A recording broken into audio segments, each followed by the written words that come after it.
are assigning your rights as a policyholder to another individual. That can really be detrimental to your benefit.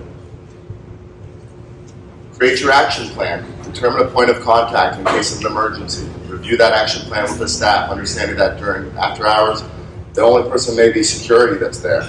Make sure that they know who to call. Train your staff so that they're aware of where the water shutoffs are, where the circuit breaker panels are. In case of an occupant evacuation, they know the fire safety plan. And last, you want to be financially prepared. Make sure you discuss with your insurance agent your policy.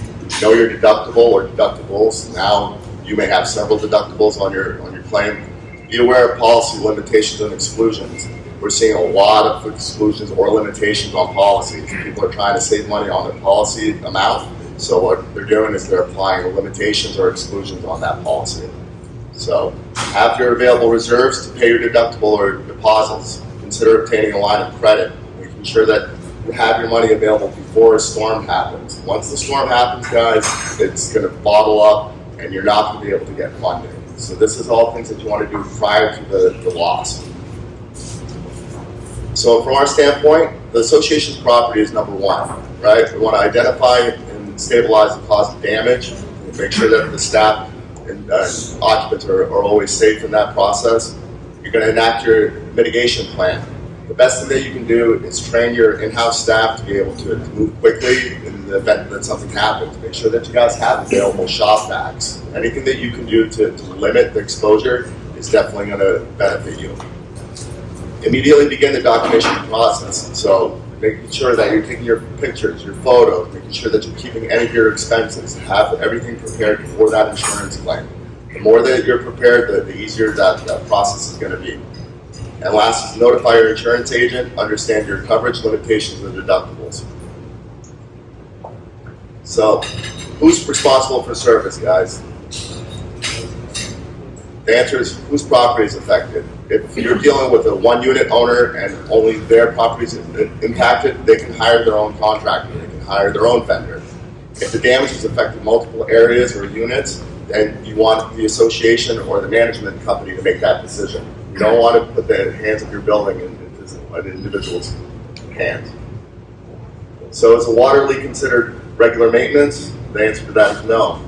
A sudden leak is considered an insurable event, just like a fire, regardless of the source, size, or cost. It's a really important topic. For insurance-related events, we determine responsibility according to the Florida statutes. So whose property is it and how do I know? The answer, the state of Florida has laws or statutes in place to determine the financial responsibility. During an insurable event, Florida Statute 718.111 defines a property for association versus owner. Very few associations have filed for an opt-out. That is allowed by the state, but I see very few of those. Andrew, do you see a lot of opt-outs? So the opt-out is probably synonymous with self-insuring, right? And that's something that I get asked all the time, right? Because it's a perfectly legitimate question when insurance rates are going up as much as they are, right? And the concept is, if you, and this is going to sound funny coming from me, but if you boil insurance down, right, fundamentally, the concept is it's math and it's odds, right? So eventually the premium, right, will get to a level where when you do the math, right, and when you look at it in a very calculated way, it may not make sense to buy the insurance, right? But the problem is that 718, and I say problem, that may or may not be the right word, because obviously this is a consumer protection law, right? That's why it exists. But 718 is very clear with what it requires as far as what condominium associations have to buy.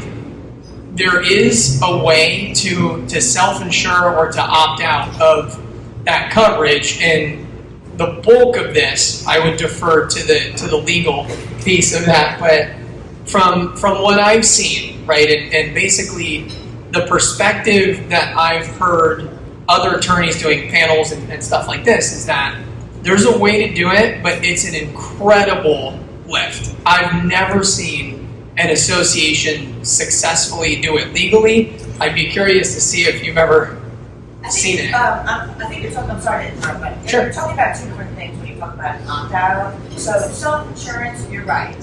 Self-insurance really requires the association or a group of associations to essentially create an insurance company because there are capitalization requirements and there are regulatory requirements and you have to be approved by DFS and all that other good stuff.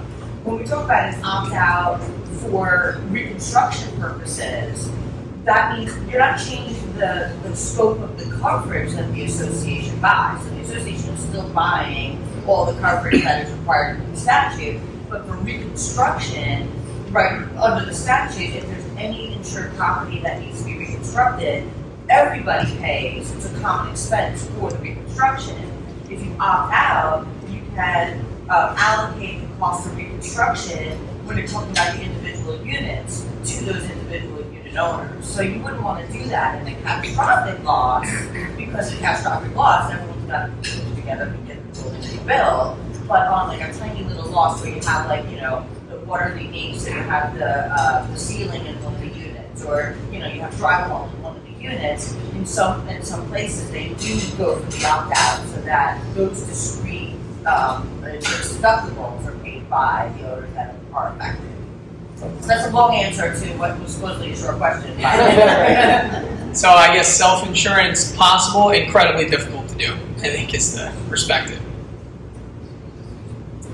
All right, so the difference between condo docs and the Florida statute. Condo docs and bylaws outline the day-to-day operations, so this is really more maintenance related, guys. 718.111 is referring more to an insurable loss. So insurable loss, like we discussed, anything water related, fire, vandalism, there's lots of different types of losses that can fall into that. So this was enacted in January 1st, 2009, that basically is there to protect the condo elements.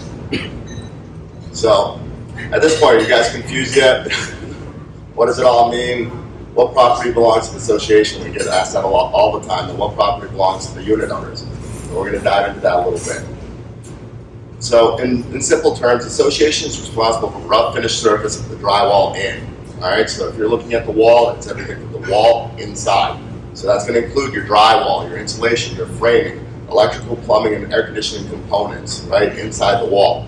Air conditioning is a kind of a caveat because in addition to what's actually inside the walls, like the ductwork, in an insurable loss, the association is responsible for the air handlers and condenser units as well. So, but remember that when we talk about this is only during an insurable loss. This doesn't have anything to do with if your unit owner's air conditioning breaks, you're not responsible for that. But if you have a fire in the building and that unit has to be replaced, then it falls back to the association. We also have some exterior structural items, exterior doors, windows, roofs, stucco. And again, this is during insurable losses. If your unit owner decides he wants to replace his windows, that's not an association cost. It's an upgrade. So, which property belongs to the unit owner? So that's basically considering from the drywall out. So the finished painting, cabinets, countertops, appliances, water heaters, electrical and plumbing fixtures, window treatments, finished flooring, and any furniture or contents in that the property belongs to the unit owner and should be insured under their property insurance. So even if it's a built-in unit, they're still considered contents of property. So association member is responsible for the drywall in, unit owner drywall out. It's the simplest way that I can explain it to you. So conclusion. So any and all sun water leaks are considered insurable events and they should fall into the Florida statute. So with the exception of amended condo docs, opt-out clause, or self-insured under that circumstance. Now we're going to talk about the importance of a contract. So when you dispatch in a water restoration or an emergency service company, they're going to provide you with a work authorization. That's a legally binding contract. You're agreeing to their terms. So it's very important that you read through those and understand what you're signing for. So remember that it's not what caused the damage, but whose property was impacted. So even if it's an association-related leak, you're not responsible for replacing the unit owner's property. Okay, you guys got to be really acutely aware of what your responsibility is in that situation. So even if it was the building's pipe that caused the water loss, it does not mean the association is responsible to pay for all the damage to the unit owner's property or finishes. You do not want to sign a blanket contract or work authorization, then get billed for work that's not the association's. So by signing an authorization, you're agreeing to that company's terms, so be aware of what you're signing for. Always engage a trusted vendor with clear, transparent terms, conditioning, and pricing. Failure to do so could result in liens placed on the property. Even if the unit owner signs, then you can get a lien placed on the property. That's the association. So you need to be aware of who's working in the building. So we're going to talk about negligence a little bit, because we often get into these situations where people feel that because the damage originated in somebody's unit, that they're responsible because they're negligent. Negligence is really hard to prove, first of all, but the definition is a failure to behave with a level of care that someone of ordinary prudence would have exercised under the same circumstances, right? So we've got a couple examples. So a tenant runs a load of clothing in the washing machine during the cycle. They decide to leave the property. Thanks, John. The washing machine malfunctions and impacts several floors in the building while they're gone. Could this tenant be considered negligent? Anybody?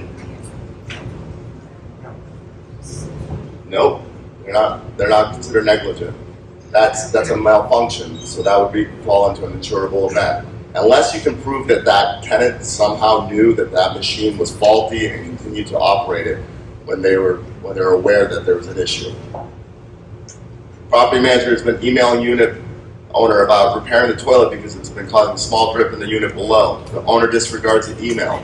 One day the toilet supply line pops and causes impact to 3 floors. Could this unit owner be considered negligent? 100%. So they're not acting with due diligence to approach their issue that's originating from their unit. So remember, with negligence, guys, providing negligence can be difficult and time-consuming process. Consult with your insurance agent and/or attorney should you feel damage was a result of a negligent act.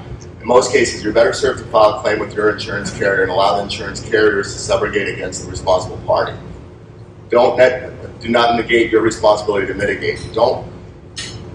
Because you feel somebody else is responsible, you still need to take action and address the damage to try to minimize the exposure, correct? One thing that I'm going to throw over to Andrew is I want Andrew to explain to you guys the difference between a third-party claim, which may result in actual cash value or ACV versus replacement cost. I think that's going to be an interesting topic. Yeah, so this concept is coming up a lot right now. So one of the things we've seen in this hard, difficult market, and I'm sure most of you have experienced this, unfortunately, in addition to prices going up, carriers are also changing terms, increasing deductibles, doing things like that in a way that's generally not favorable for the policyholder, not surprising. But one of the things that we're seeing carriers change on a lot of associations, particularly with roofs, is the way that they value your building or your roof or whatever it might be. And fundamentally, from an insurance perspective, there's two ways to value your building or whatever it may be. It's replacement cost versus actual cash value. And the difference between those two is very simple, but very, very meaningful. It's depreciation. So if your policy has replacement cost, what that means is that if you have a loss, I use a roof for an example because it's an easy example. If you lose your roof and you have replacement cost, that means your carrier is going to replace that roof with a 2024 brand new roof of like, kind, or quality. If you have actual cash value, which is what we're seeing a lot of these carriers try to push towards, what that means is that in that same scenario, instead of your carrier replacing that roof with a brand new 2024 roof, they'll actually depreciate the value of your roof and cut you a check for that depreciated amount. So this is a huge difference. And I always use a TV just as like a pretty relatable example of this. Think about what TVs looked like 15 years ago, right? It's a lot different. So if you're depreciating the value of a TV or of a roof or your building, huge difference, particularly with roofs and flat roofs in particular.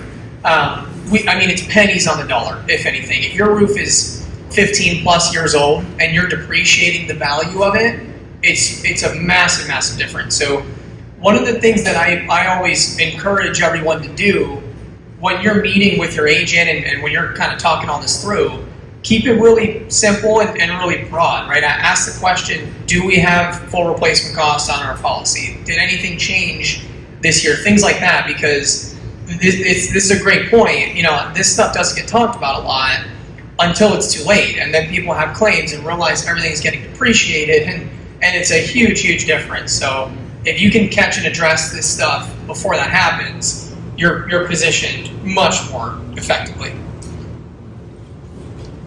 And going back to my prior point, so when we're dealing with third-party claims, especially when a contractor causes damage to a pipe and the association wants to file through that third party, in most cases they're going to be dealing with an actual cash value situation with depreciation, and there's no matching requirement for third-party claims. So if you have wallpaper that's continuous all the way down the hallway, but only 100 square feet is impacted, the insurance company says, I owe you for that 100 square feet, I don't care what the rest looks like. So be very aware of that. So, things not to do: wait to mitigate or file a claim for an emergency affecting association property. Accepting responsibility for damage simply because it was the association's failure that caused it. So a pipe break, it's not your responsibility to replace your unit owner's cabinets. Offering the unit owner concessions for loss of use. So, that's something that's a sticky situation. Once you start giving to people and you start saying, well, we'll pay for your hotel, we'll pay for your power, we'll pay for this, you're going to end up running a bill that's really technically not your responsibility. So, and lastly, allowing the unit owner to choose or hire an unknown or unvetted vendor. And that goes for contractors too. We see that all the time. And then we come in behind that contractor's vendors, and then we find a lot of things that were either missed or shortcut, and because that person's there to try to save the responsible party cost. So, things to do: have an emergency action plan, have a designated point of contact. That's really critical. Have somebody that's a decision maker. During the process, we want to be able to speak to a person, and we want to be able to make quick decisions so we can save money, save materials. Know where emergency shutoff valves are located. Have a relationship with your insurance agent. Be familiar with your policy and limitations. Be familiar with your deductible amount and verify you have the funds and reserves or a line of credit. Screen your vendors prior to the loss. Require COIs from all your vendors. And communicate with unit owners the parameters of their responsibility. If you guys can put together a board meeting, probably prior to a storm season, and you can get everybody in the room and explain to them who's responsible for what. Clear communication is going to avoid you guys a lot of confrontation later. It's when something happens and then you're arguing with the owners about who's responsible for what, versus trying to have that all clear in everybody's mind before it happens. So let's ask Terri just about the process of getting it together before. What does that look like? How long should they be preparing? If the association wants to consider a line of credit, it's usually 3 to 4 weeks for an approval. A lot of paperwork. However, I'm finding that there are many associations that are considering putting lines of credit in place before the event so that you have cash available, so you don't have to special assess your owners immediately.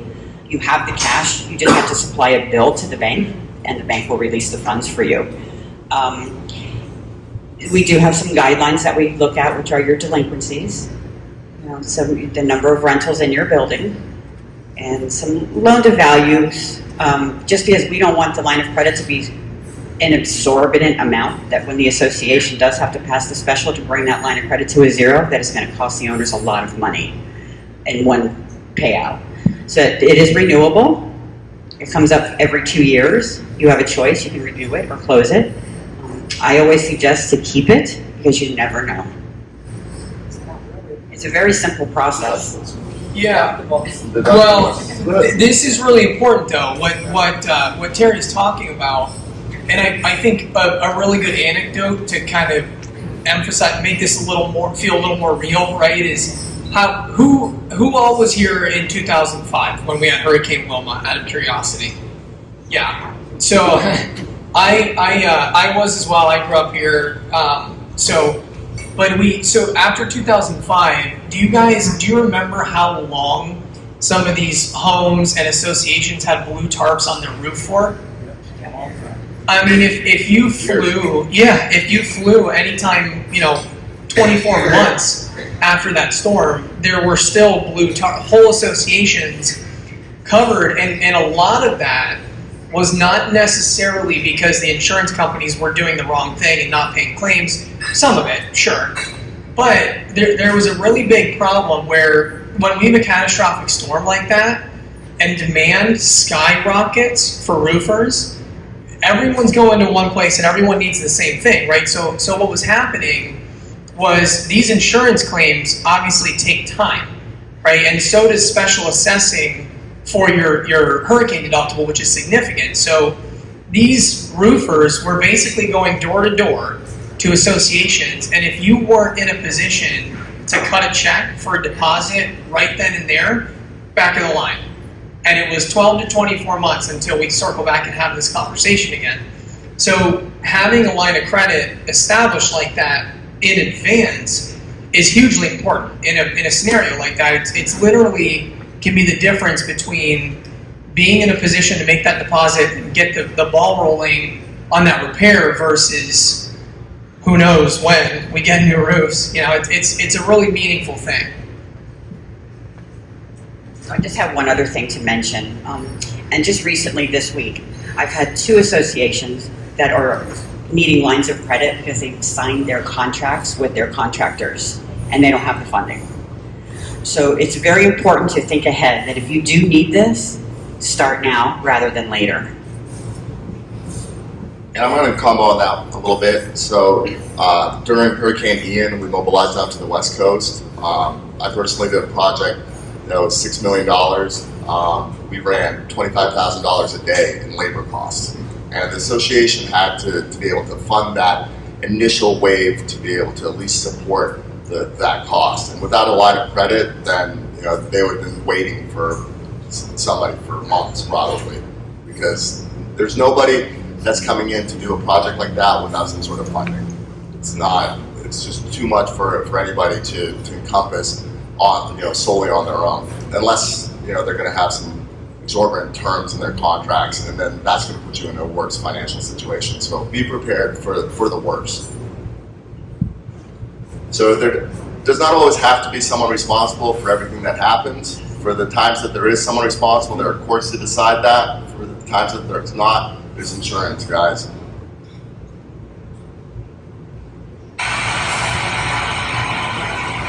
This is one of our happy water losses.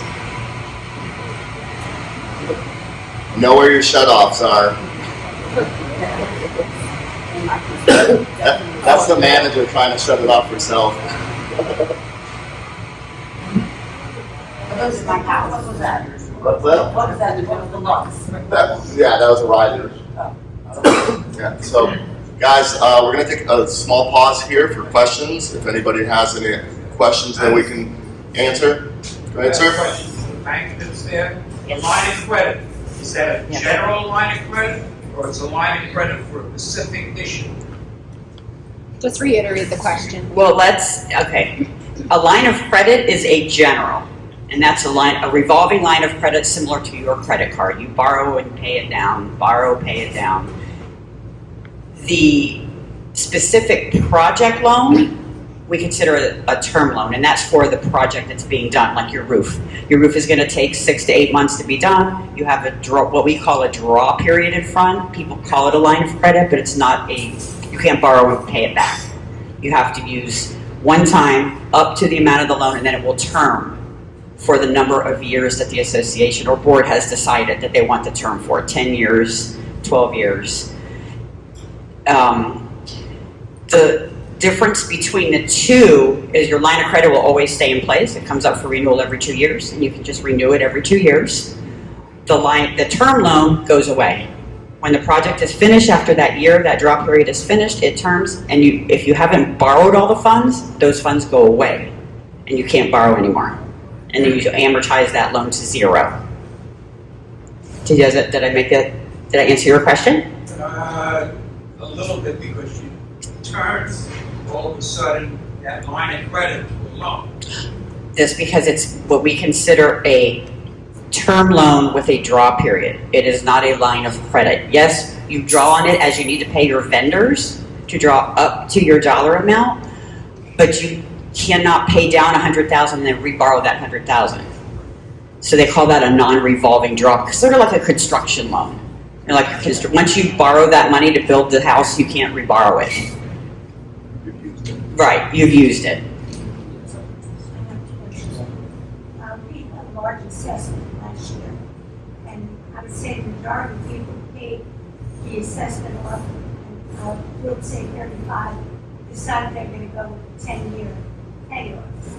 Now, they need the extra money where these people haven't paid like the other ones did, so they want to get a line of credit.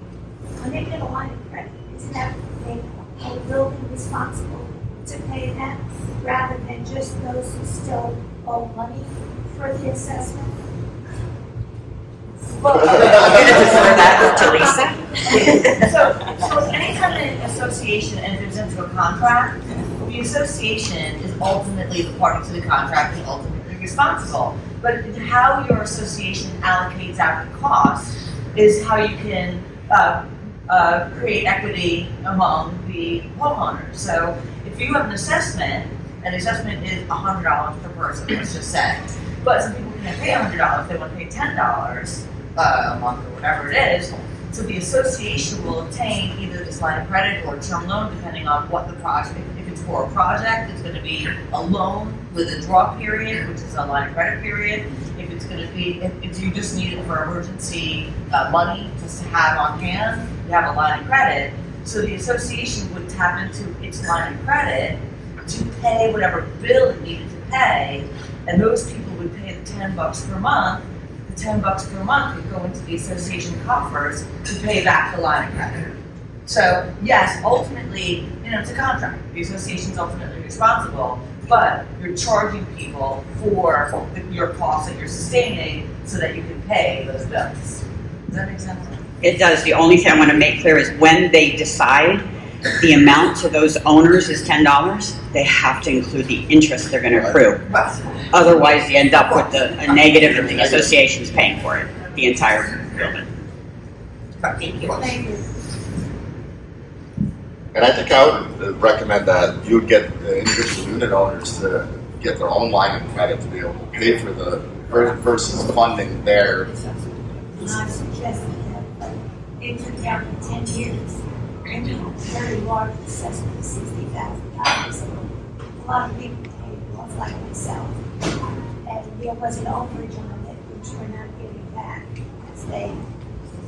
And there's people, we're in the second day paying for 2 years. But there's a shortage of money. We have large work done in the building. So now they want to get a line of credit. I want to make sure I'm not responsible for that. Well, I think you're talking about two different things. So say you have a project that you think is going to cost $100,000. So you assess everybody enough money so they can pay for the project. Some people want to be able to finance it, so their portion of the assessment is going to include, the pass-through financing charges. But if the project ultimately costs $200,000 because there's unknown damage or there's additional work that you add on to it, at that point, yes, the association can borrow the money to pay the extra $100,000, but it's got to have to charge you for that extra $100,000, whether they charge you in a lump sum or they spread it through the life of whatever their loan term is. What's the pay? So if you have a revolving line of credit, what's the payback term? Interest only, principal. For how long though? It's in place for 2 years. Interest only on the outstanding principal. When the line matures, they can either pay it off or renew it. Okay. But the principal is made whenever they decide. So if they have assessment money coming in once a month, and once a month you send Terri an email and say, we need to make a principal payment of $10,000 to our line of credit to reduce the principal. Right. Go ahead. When there's a line of credit, is that a lien based on everybody's property? No. And we don't place a lien on the building. The banks file UCCs with the state of Florida, which is on the boards that right to assess, special assess, and lien rights. And we do, however you pass the assessment, however you pay back, the bank doesn't get involved in any of that. We don't lien the buildings, we don't lien clubhouses, nothing personal is lien. As well as when the board signs the documents, they are not personally liable for the loan. The association is strictly reliable, the board, and and in other words, like if a unit owner were to call me and ask information about the loan, we don't disclose, we only disclose to your board. Okay. What if someone doesn't want to pay the assessment? That's a board, you defer to your board and to your attorney. Right, I mean, you handle a non-payment just like you handle non-payment of any other assessment. If you got, you ultimately lien and foreclose, you have to. That's right. So if they don't want to pay the assessment, the association have to pay their amount? Well, for the intervening period, but you're gonna lien and foreclose against those people. So you're gonna get your money back. So my assessment would be high. No, because that person Is that a that Possibly why.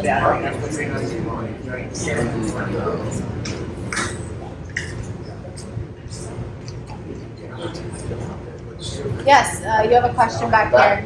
It's considered negligence, like in regards to someone that they have like a 83-year-old air conditioner and we tell them, hey, it's leaking now, but they keep on fixing it, but it keeps on leaking. Is that considered negligence? I did not hear the question. I've got a unit owner that's got a leaking air conditioner. They keep They've addressed repairing it, but if it continues to leak, is that It's a considered continual negligence? problem. They can replace it after like 10-year, 40-year-old air. Okay, so I think the question, if I can kind of paraphrase, is we have an owner who's, potentially neglecting maintenance on their AC unit. That's what's causing water damage, and it's correct? past its useful life. Yeah. So this is the concept that we kind of talked about a little bit. There's an important distinction between insurance and maintenance and wear and tear, right? So, and this is all insurance policies, all property insurance policies. This is a fundamental insurance concept. Insurance policies are not designed to cover wear and tear or maintenance. I always tell everyone to think about it as sudden and accidental, right? If there's something that happens that's sudden and accidental, a pipe breaks, a fire, a tornado, these are all things that fall into that kind of sudden and accidental bucket covered. Now, if you have a scenario where there's something that's more gradual happening, something that sounds like it's potential wear and tear or neglect of maintenance, that's not generally going to be a covered insurance loss. So then, as far as how that gets handled, once you take the insurance out, then you have to reference governing docs and probably loop your counsel in again to go from there. Well, and also, I apologize. Also, you're talking about two different concepts here because your property insurance is to cover casualty losses. So something has to happen in order for there to be property insurance that's going to cover. When you're talking about a lack of maintenance or negligence situation, if it's an individual owner, they could have, hopefully they have insurance, and they should have liability insurance. So if you fail to honor your responsibilities, either as an association or an owner, people can come back to you and say, hey, listen, you're liable because you were negligent. And if you have liability insurance, you would turn that type of a claim over to your liability carrier. I completely understand your question because you can have a appliance that can be repaired but can consistently have issues. We see that with air conditioning all the time. So somebody has a sudden accidental claim, their air conditioner froze up, for instance, right? And then they send out their AC guy, they put Freon into the unit, it's operating properly for 3 months, and then they have a reoccurring issue. That's when I think it gets into that really gray area of. So the association is responsible for not some good drywall. Well, at that point, then it has to be determined if the appliance has gone past its usable lifespan, then as the association, as an emergency stop, you need to notify them that they're going to have to replace that unit because it's causing damage to your property. I think I understand your question. So he's asking whether the reconstruction requirements of the Repetitively, statute over and over. would kick in, and that's it's a factual determination, based upon every single situation. So it's not as easy it's not easy for someone to say, oh, that's a casualty, oh, that's that's a wear and tear item. Sometimes what associations will do is they'll submit it to their property carrier. The property carrier will deny it because it wasn't a casualty claim. And then the association can say, well, listen, that was not a casualty, that drywall is interior drywall, you're responsible for interior drywall, it's not a casualty loss, so it's your responsibility, unit owner, to fix it. And if you think unit owner, above you was wrong for failing to maintain, then, then of course you have a claim against the owner above you as a result of that failure. But it's not easy. There's a lot of moving parts when it comes to this kind of And stuff. I think the other fear is, okay, you turn it into your insurance, the way insurance is now in Florida, is your insurance gonna go up or is it gonna drop? Well, and the third part of that is how much is your deductible? I mean, if you're running at a $50,000, $100,000 deductible and you have a $2,000 drywall repair, it makes no sense to file through your carrier. But in that situation, if you have a repetitive cause of damage, you have to notify the unit owner and you have to have them do a corrective measure that's going to eliminate that, or you're going to have to hold them responsible for that recurring damage. Let's do 10, 15 more minutes of the presentation, then we'll open it up. People Okay. keep asking questions. We'll just hold the rest of the questions for the end so that we can make sure if you do want to get out of here that you can. So, we can get through. yeah, and this next part of it, guys, we're just going to run through it real quick. So, just some factual information. An 1/8 pipe leak can cause an average of about 159 gallons per hour. You go up to a quarter, you're looking at 634 gallons per hour. Half-inch pipe is 2,538. So, just to give you guys some perspective, a pool that's 12 by 24 by 5 foot deep holds 10,800 gallons. So in 4 hours, if you have a half-inch pipe leak, you can fill a pool. All right, so it doesn't take a huge leak to cause a lot of damage. So for our initial assessment, the most important thing is to determine the extent of the damage, how far has it gone. You have to have proper instrumentation for this. You can't just go in and eyeball a situation and say if something's impacted or not. So our critical first step is called moisture mapping, and that's to determine the extent of how far that moisture has traveled. So category of loss, when we're talking about category of loss in our industry, we're basically trying to determine if this is a clean water situation or if it's contaminated. The way that we approach those projects are going to be very different. So clean water is going to be from sanitary sources like faucets, sinks, pipe breaks, toilet tanks. Then you get into category 2, which is potentially contaminated water. That's going to be like things like a dishwasher leak or a washing machine or a toilet bowl overflow that could have some contamination, but isn't considered to the point where it's grossly contaminated. And when we're talking about our category 3 contaminated water, that's basically sewage related, drain related. If the water comes back up through a drain, whether it's from your sink, your shower, your toilet, that's all considered contaminated water, category 3. At that stage, we're no longer trying to salvage drywall. Category 3 water, drywall needs to be removed. In addition to drywall being removed, you're also going to have to remove cabinetry, trim, baseboards, floating flooring, anything that water can permeate into, you're going to have to remove that material. So it's really important to determine that on the onset of the loss. General recommendations when we're talking about equipment. A lot of times we have clients that say, why do you need all of these fans in here? Well, we actually have calculations on how we determine how much equipment is necessary. In most cases, more fans is better than not enough. You want to try to dry that material as quickly as possible. In most cases, guys, just because something gets wet doesn't mean it's going to get damaged. It's the amount of time that it remains wet that eventually it starts to deteriorate.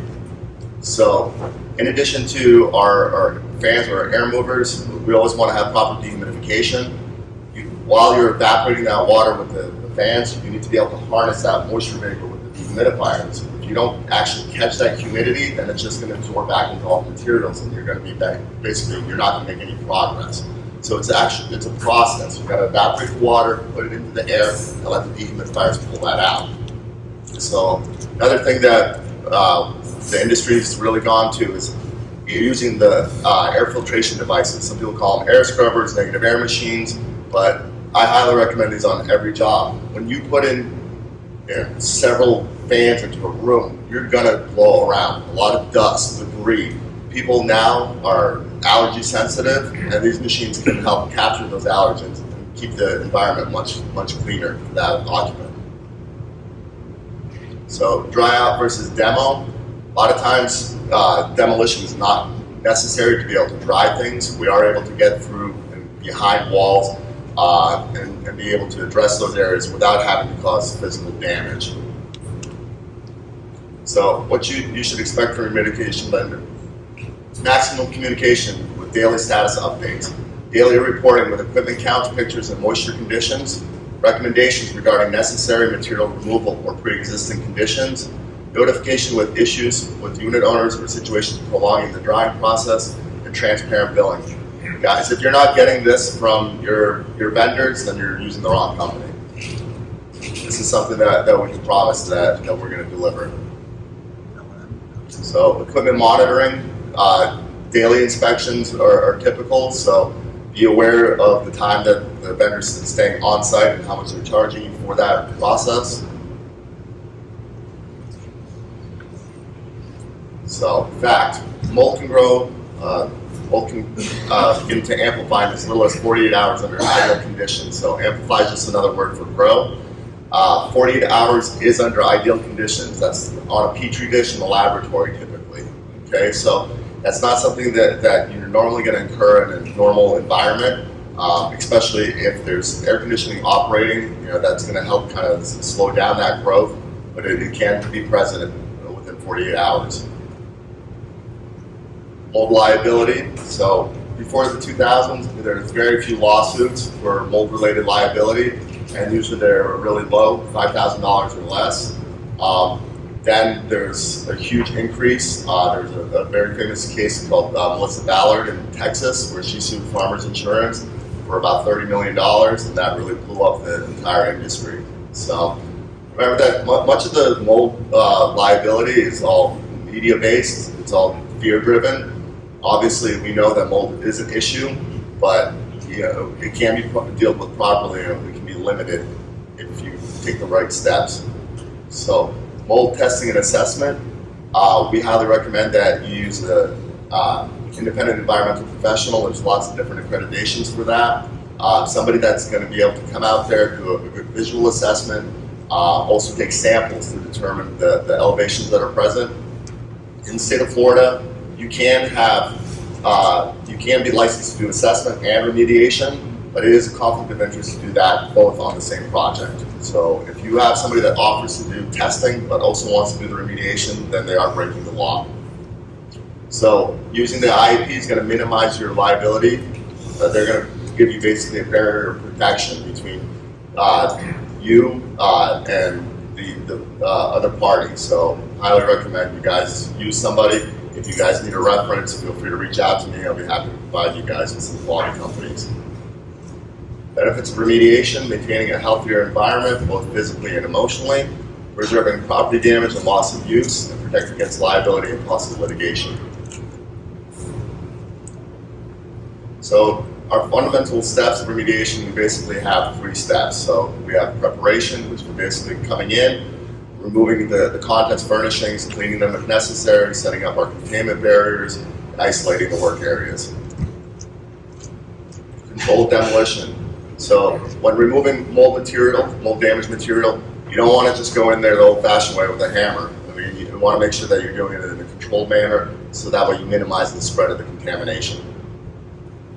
Final step is going to be your decontamination, also sometimes referred to as microcleaning, which involves using HEPA vacuums and damp wipe methods to remove residually what's left after the removal process. So fact, in 2002, fire damage caused an estimated $18 billion worth of property damage. Something we don't talk about much is fires, but they still happen. So after a fire, you'd be surprised how many people are going to come knocking at your door. Everything from public adjusters to restoration companies. They follow the police scanners. They hear when a fire happens, and they're sometimes the first people to show up. Just remember, they're not there for your benefit. They're primarily there for their own. So, fire and smoke restoration involves smoke removal, deodorization. Sometimes there's temporary services providing temporary power, board ups, facilities. There are cases where we have to pack out and remove the contents, removal of the damaged materials, as well as repairs and reconstruction.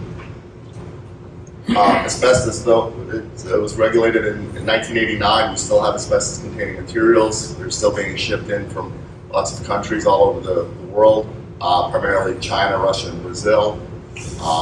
It is a naturally occurring fibrous material, so the reason people started using asbestos fibers is because it is naturally fire resistant, but it is known to cause different lung cancers as well as mesothelioma.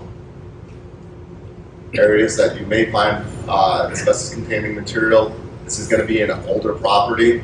Now, primarily where we're finding it a lot is mastics, especially behind mirrors. If you guys are doing a remodel of, like, say, your lobby or common elements, and you have wall-mounted mirrors, you're going to find that there's more than likely going to be asbestos in that mastic. It's considered non-friable, which means that it doesn't go into the air easily. So the way that you handle that is much easier than, say, if you had asbestos in the popcorn ceiling. Okay, it is present. You need to be aware of that. If you are doing a major remodel, then an asbestos survey is recommended and actually required in most cases. So, asbestos concern, like I just mentioned, make sure you conduct your asbestos survey. Any buildings built prior to 1985 likely have asbestos-containing materials to some varying extent. We have minimized that exposure, but it is still present. Any disturbed material requires professionally licensed contractors for removal, and there are heavy fines and possibly prison sentences in the extreme case for non-compliance. And that's primarily on the contractor's end. If you hire a contractor and they remove asbestos-containing popcorn ceiling and they dispose of that in the landfill, that's a large fine and potential other consequences. So, in addition to asbestos abatement, we are able to provide decontamination and disposal. Another service that we do offer is environmental cleanup, whether it's from a sewage backup. Unfortunately, we're seeing a lot more biohazardous projects with either trauma or suicide. That is on the uptick. I think it's just more of a environmental condition right now and kind of the overall state of the country. And then we also do deodorization and odor control. So we'll open it back up.